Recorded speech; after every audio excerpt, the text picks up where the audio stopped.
Good Sunday afternoon, YouTube fans. Suro and Disney back here with yet another daily vlog. I just returned from my job interview, and it went pretty well. I don't know what's going to happen with it. It does look promising, though. I will find out within the next couple of weeks exactly what's going to happen, and hopefully I can add that as my second job. Because right now, like I said in yesterday's vlog, I'm kind of in debt a little bit because of my trip home last December.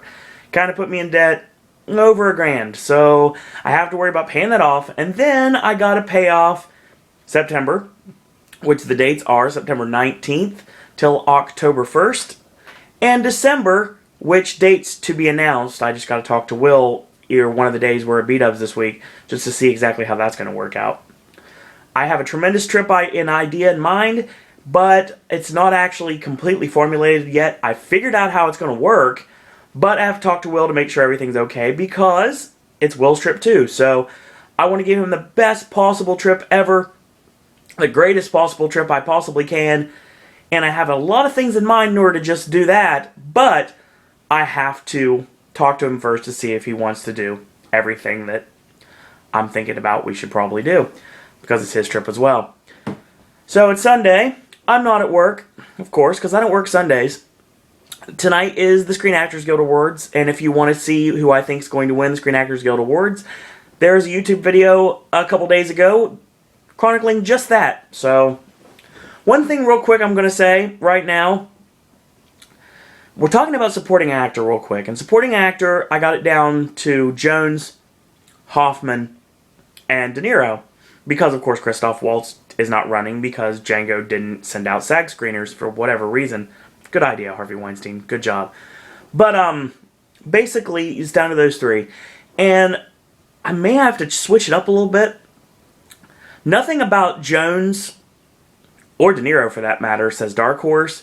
So all three could potentially win. I'm not flip-flopping here. I'm just saying that all three could potentially win. If Hoffman wins, and then Waltz wins the BAFTA, then we got a race. But this is also where the Lincoln train could start, and Jones could win tonight. Or we could finally see some of the Silver Linings Playbook love finally come to fruition, and De Niro could win tonight. So, it could be interesting to see, because I know Jennifer Lawrence has it in the bag. Bradley Cooper could upset tonight, maybe continuing the Silver Linings love. But there's a lot of questions to be answered tonight at the Screen Actors Guild Awards, and a lot of East of Chicago pepperoni pizza to consume. And we'll find out later tonight. Tonight also is the WDW Today live podcast, which unfortunately I won't be able to make because it is award season. I will hopefully chat with you guys in March, actually, the end of March. I won't be able to make February either because, if I remember correctly, Oscar night is the WDW Today live podcast. Unless I can find a way to convince Matt to change it. Please, Matt, please change it. Please change it to another day, like the week before. That'd be perfect. I'd be able to do that. And there's no award shows, so I don't have to worry about it. But I won't be able to make that one either, unless things change. Oh, that looks horrible. Anyway, so I've got that taken care of, and that's good to go. So I'll hopefully be joining them, the awesome people for WW Today, both listeners and the talent, in a couple months. So, and the Royal Rumble, of course, I cannot watch that tonight because of the SAGs. I will watch it tomorrow morning before I go to work, and then I'll let you guys know what I think about it in my vlog for tomorrow. Now, I really want to talk about Argo real quick, and I told you guys so. Argo won the PGA last night, so another leapfrog to winning Best Picture. Now, Argo does have a lot of things to overcome in order to win Best Picture at the Oscars. Number one, it's going to become the first film in all of PGA and Oscar history to win without a director's nomination. Okay. And the last time that a movie won Best Picture without a director's nomination at the Oscars was Driving Miss Daisy in 1990. And we go all the way back to like Grand Hotel, and I believe there's one other, but I don't remember off the top of my head. I know Grand Hotel is one of them. So stop me if you remember which one. Leave a comment at the bottom so I know which ones I'm talking about, or I'll just look at it later. I haven't quite decided yet. Anyway, it's the second film in all of Oscar history to win with the fourth most nominations. Now, Link and Life of Pi, these are double-digit nomination movies. Django, I mean, it's doing decently on its nominations, but I mean, Argo only has 4. 4 to win the war? You know it. And it's the second in all 65 years of the Oscar and DGA history to win Best Picture without a director nomination. So, basically, it seems like with Affleck's badly horrible snub at the Oscars, and throwing in directors that really didn't deserve it, Michael Haneke, I'm looking at you, when it comes down to it, Argo's winning Best Picture, guys. And tonight, Argo could win Best Ensemble at the SAGs. Argo could win at the BAFTAs, but I think Argo might not win at the BAFTAs. I think Affleck's winning at the BAFTAs, but I don't know if Argo's going to win at the BAFTAs, because then you got stuff like Skyfall, Les Mis. They really love Lincoln. I mean, the Lincoln train could start tonight, because right now, it's still at the station, sir, and it's not going anywhere. Daniel Day-Lewis is the only one, and everybody else is being passed by. Sally Field is being passed by. And Jones is being passed by. And the screenplay is being passed by. So that Best Picture win for Steven Spielberg's Lincoln is just falling by the wayside right now. Now, I say that, and then Lincoln wins tonight, and then things are different. But the race is right now Argo versus Lincoln. And Silver Linings Playbook is on the outside looking in. Now, it could obviously come back as of tonight. I don't know how well it's going to do at the BAFTAs. And I don't see... I see Affleck winning the DGA, and I've said that for a long time. I think Affleck's definitely winning the DGA, and he definitely deserves to do that. And AJ talked about a write-in. Now, I'm not going to hold out any hopes that Affleck's winning director at the Oscars on a write-in, because it's very improbable that it's going to happen. It'd be awesome if it did, because then I could be like, I told you guys so when it came out. Affleck's winning director. And I told you that Argo was going to win everything, all the precursors. But then again, this is also how other things happened. This is how the Social Network started too. Because by the time we got to the Oscars, the King's Speech ended up taking pictures. So if we could have Social Network versus the King's Speech again, this time Social Network being Argo and Lincoln being the King's Speech. So could be interesting to see what we go with from there. So that's Oscar talk, and that is awards talk, and I'll talk more about the SAGs very soon. But right now, we're going to talk about the Royal Rumble. Yes, these are my Royal Rumble predictions. Now, this is based off of what I'm believing is going to happen tonight. Now, I may be totally wrong on this. I may be totally right on this. Who knows? We're going to start off with the pre-show match, which is totally wrong. This match should be on the main card, should not be on the pre-show. If they're going to do a Divas title match between Tamina Snuka and Kaitlyn, like I'm hearing they are, and I'll give a prediction for that later, which is very obvious who's going to win, that should be the pre-show match, not this one. Or we do a tag match, or we do a singles match, or we do a small battle royal to determine someone who could get into the Royal Rumble, which was the original idea in the first place. No idea why they're not doing that. Maybe a 15-man battle royal to determine somebody to get in the Rumble. And how about make it more interesting? How about you give the winner of the 15-man Royal Rumble on the pre-show of the pay-per-view number 30? How's that sound? That'd be really interesting.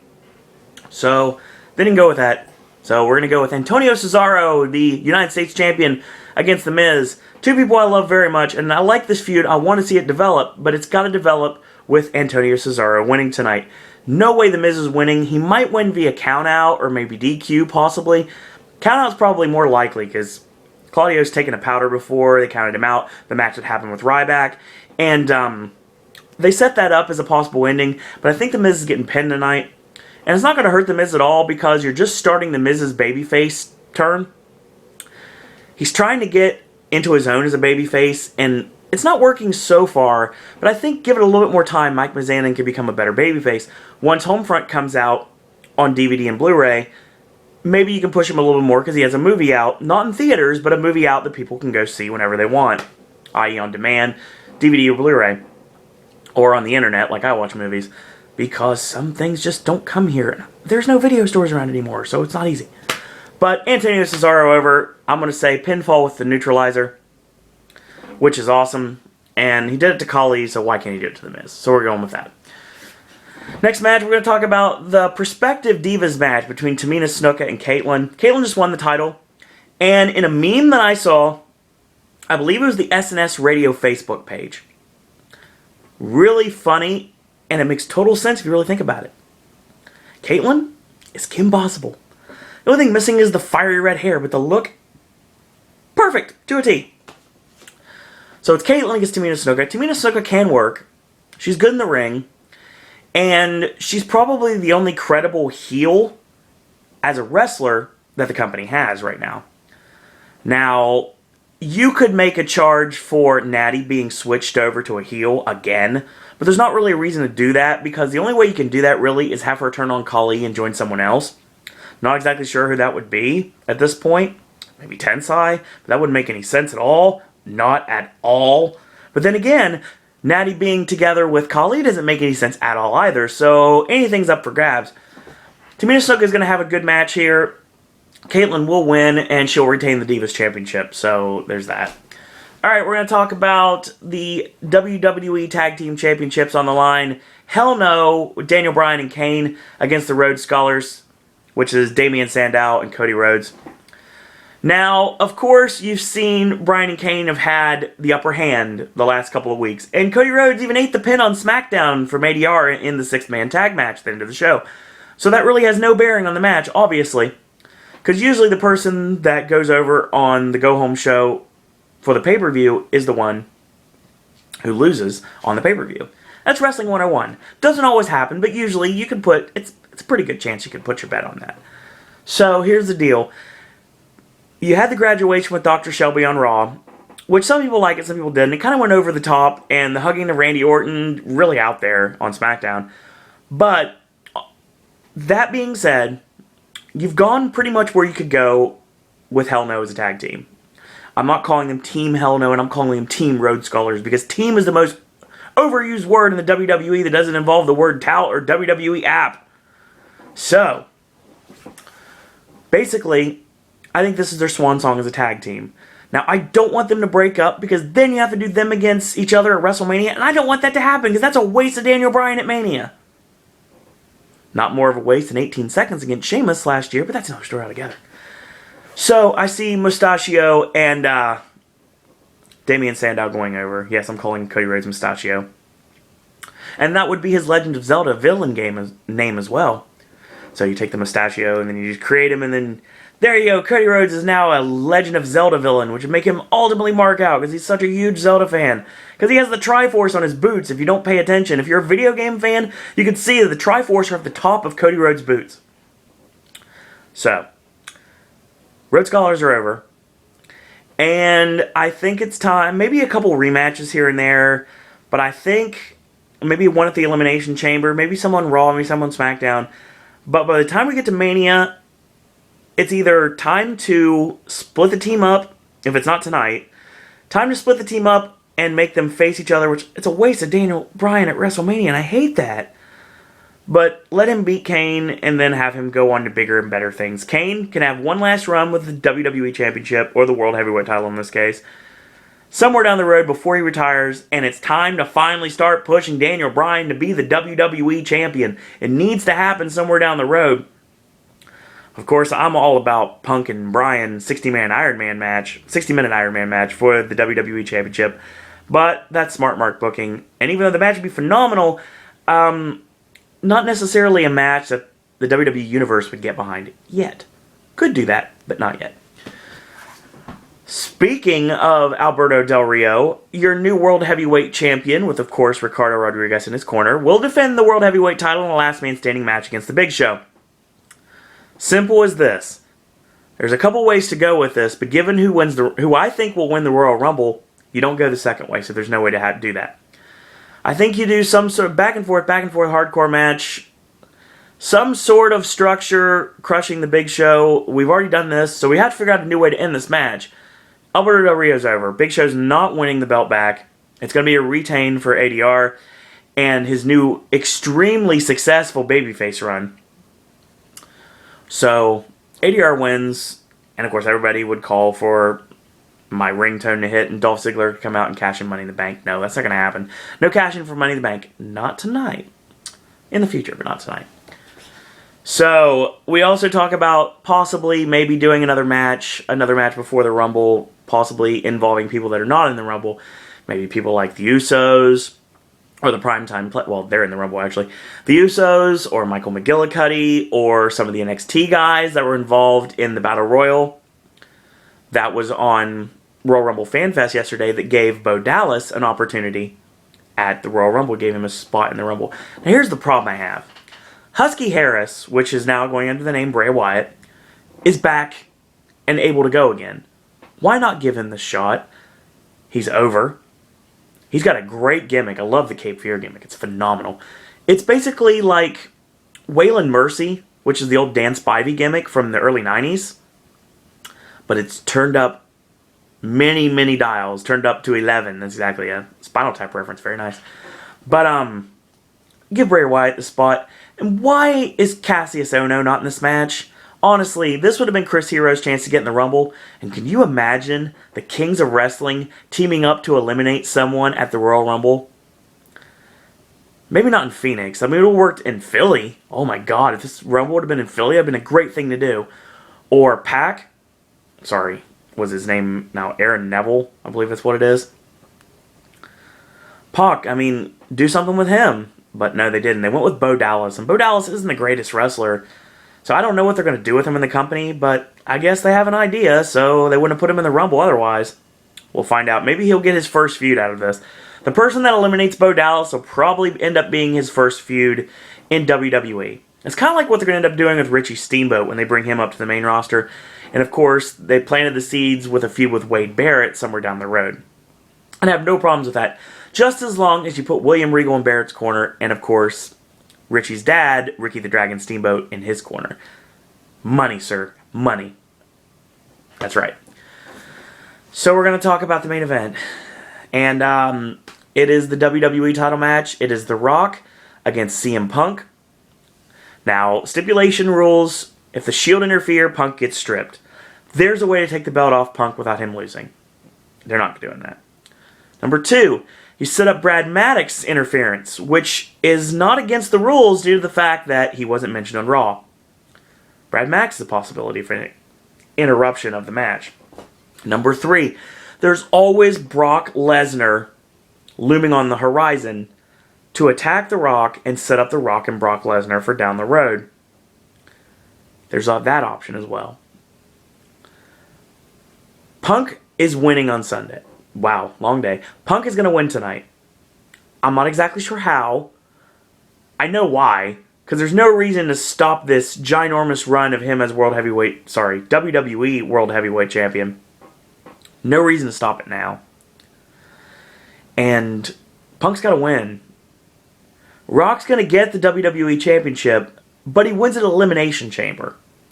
And that way you can also, in the cage, you can tease Rock and Cena going at it to put everything ready to roll for their match at Mania that I don't want them to have, obviously. Once in a lifetime means once in a lifetime. Then again, Undertaker and Triple H was supposed to be once in a lifetime too at Mania, but that didn't happen. It happened 3 times at Mania, so. But one, you don't want to need to remember because you're not supposed to remember stuff from the past, guys. That's not how it works. But Punk wins. Rock's not winning. Rock would have won, but not now. There's a different way to get to Rock and Cena at Mania. I have a different way to go completely. We're to be in New York. New York is a very smart crowd. New York's going to boo John Cena out of the building anyway. So obviously you've got The Rock. Excuse me. Obviously you got The Rock as the babyface in the match, regardless if you want it or not. It goes back to Rock Hogan in Toronto, where everybody was supposed to cheer The Rock and they cheered Hogan instead. And ended up getting Hogan turned into a babyface the next night on Raw when the NWO attacked him. But, so you got to do that, and here's a way to do it. You have The Rock as the top babyface. That's what they want. That's what they want to do. They want to cheer The Rock, and the fans want to cheer The Rock. So they're going to. Here's what you do. The Shield. You have the Shield, who everybody thinks they're behind. CM Punk's behind him. CM Punk's not behind the Shield. And I know the SNS Radio Network listeners thought The Rock was behind the Shield. And he got jumped on Raw, so that didn't happen. Who is behind the Shield? John Cena. John Cena is behind the Shield. That is my way I would go with a little armchair booking. John Cena is behind the Shield. So Cena gets his heel run that everybody's been waiting for forever. And then The Rock takes over the top, takes on, we have babyface versus heel, obviously, and The Rock's the babyface and John Cena's the heel. Now here's the problem with that. After Rock disappears to film more movies, after Mania, hopefully not before appearing at Raw on April 29th in Columbus, Ohio, cheap plug, the one we're going to be at, of course. Who's the top babyface? Sheamus? No, it's not going to work. Apparently they've already nixed the Dolph Ziggler idea, so that's not going to work. Alberto Del Rio? Potentially. Mysterio? Too injury prone. There's a lot of ways to go with John Cena, again, with the Shield, but it's more part-time booking, not full-time booking. They may not go with it, but it's an idea. If you want The Rock cheered at Mania, that's what you do. You put John Cena in charge of the Shield. Just an idea. Just throwing a spitball out there. But overall, Punk wins one way or another, and The Rock's going to win the belt at the Elimination Chamber and face John Cena at Mania. Or you can go a completely different route and have Rock and Cena not even before the championship, and you do CM Punk against The Undertaker at WrestleMania with the WWE title on the line. That'd be interesting. They won't go that way, so it's probably going to be Rock and Cena, sad but true. But there's a way to go with it that'll make it a little more fresh. Now, excuse me. Now we're going to talk about people that could possibly be surprise entrants for the 30-man Royal Rumble. People that are hanging out in Phoenix right now. Shane Helms is in Phoenix. Chris Masters is in Phoenix. I don't know if John Morrison is in Phoenix yet, but he obviously did the Dragon Gate USA iPay-per-view, so he's in the area. You've got rumors of Michael McGillicuddy, who of course has been helping train The Rock lately, so the fact that Joe Hennig is the reason why The Rock is getting back into shape, just like when Kurt Hawkins was partially the reason why The Rock was getting back into shape back before his match with John Cena at WrestleMania last year, maybe he'll end up being in the Rumble, and get rid of that Michael McGillicuddy name. My God, he's Joe Hennig. Call him Joe Hennig. Not just because I'm a huge Kurt Hennig fan, obviously. Joe Hennig. Name recognition, folks. And there's always possible returns for Mark Henry and Christian. But here's what I've got. Here are my participants for the 30-man Royal Rumble. John Cena, Sheamus, Randy Orton, Dolph Ziggler, Heath Slater, Jinder Mahal, Drew McIntyre, Antonio Cesaro, Wade Barrett, The Miz, Ryback, Bo Dallas, Daniel Bryan, Kane, The Great Khali, Titus O'Neil, Darren Young, Kofi Kingston, Cody Rhodes, Damian Sandow, the New Age Outlaws, the Road Dogg and Billy Gunn, Sin Cara, Carlito, Shelton Benjamin, and the 3 members of The Shield, Roman Reigns, Seth Rollins, and Dean Ambrose, as well as Mick Foley. Okay, let's talk about this. A few have been confirmed, not very many. There's also people who could possibly be in the Rumble. Brodus Clay, the Usos, Zack Ryder. These are all people, JTG. These are all people that were in, Alex Riley. All people that were involved in the big Rumble ending of Raw last Monday night. I don't see some of these people in the Rumble, so we're going to go with that. Another thing, the X Factor is Dolph Ziggler is going to have to be the Iron Man this year, and that's exactly what you do. Dolph Ziggler is going to go in at number 1. Now, Dolph Ziggler can make it really easy. They could put, number 2 could end up being someone cake, just a small baby face. Or, if WWE's really thinking about it, number 2 could be John Cena. Yeah, have Ziggler and Cena start the match, and then have them go all the way to number 30. Ryback, I see getting the Kane treatment in this. He's going to get the most eliminations. I think the Shield eliminates him, so no worrying about him. And we'll start some more feuds based upon this as well. If they lose the tag belts, or probably in this case when they lose the tag belts, I can see Kane and Daniel Bryan eliminating each other so they can start their series of matches. Hopefully we can get that done before Mania and they don't have to go at Mania, but they probably will anyway. 3-man band's going to have a 3-man advantage, but of course they could get eliminated all by Ryback. It's possible. You got Wade Barrett in there as the Intercontinental Champion. Antonio Cesaro is the U.S. Champion, so They're probably not going to win. Wade Barrett will win the Royal Rumble, and Antonio Cesaro will win the Royal Rumble, just not this year. So, number 30? Not exactly sure. It could go any way. I mean, number 20, they could throw in a nice wrench and have John Cena be 27. Because they keep putting over the fact continuously that 27 is the spot where 4 people have won before. So, statistically speaking, if you're at 27, you have a really good chance of winning the Rumble. So you have Cena at 27. That could work. But I think Cena and Ziggler start the Rumble out. Go back and forth, back and forth, back and forth. Dolph gets nearly eliminated numerous times. I think at some point there's going to be some sort of altercation at ringside or on the ramp, in the aisleway, in the ring, where everyone's going to be distracted. John Cena's going to toss Dolph Ziggler. Referees didn't see it. Didn't happen. Dolph gets back in the ring. Bides his time for the rest of the Rumble. We get down to the final 4. Quick elimination. And we get down to the final 3. Quick elimination. We get down to John Cena and Dolph Ziggler. 1 and 2 going at it at the very end. AJ distraction. Biggie Langston distraction. Dolph dumps John Cena. Wins the 2013 Royal Rumble. Dolph Ziggler's going to win the Rumble. That's my prediction. Now, everybody's saying John Cena's going to win the Rumble, and there's a lot of reasons to believe John Cena's going to win the Rumble. Not going to happen, folks. Not going to happen. There's different ways to get places. There really is. Elimination Chamber is a good way to right the wrongs, or the proposed wrongs, of the Royal Rumble. You could strip Ziggler of the Rumble win if you'd like to. The next night on Raw, if you want to do that, because the fact he did get eliminated. Or you could hold the belt up and put it in for Elimination Chamber. And that way you can get the the shot at Mania. Like take the final 4, make the final 6, and put that in an Elimination Chamber match and do it that way. You can do that. Take anything except for take the briefcase away from Ziggler. Because I think what could happen, Ziggler wins, he gets the shot at Mania, he loses. And then he cashes in that night and wins it.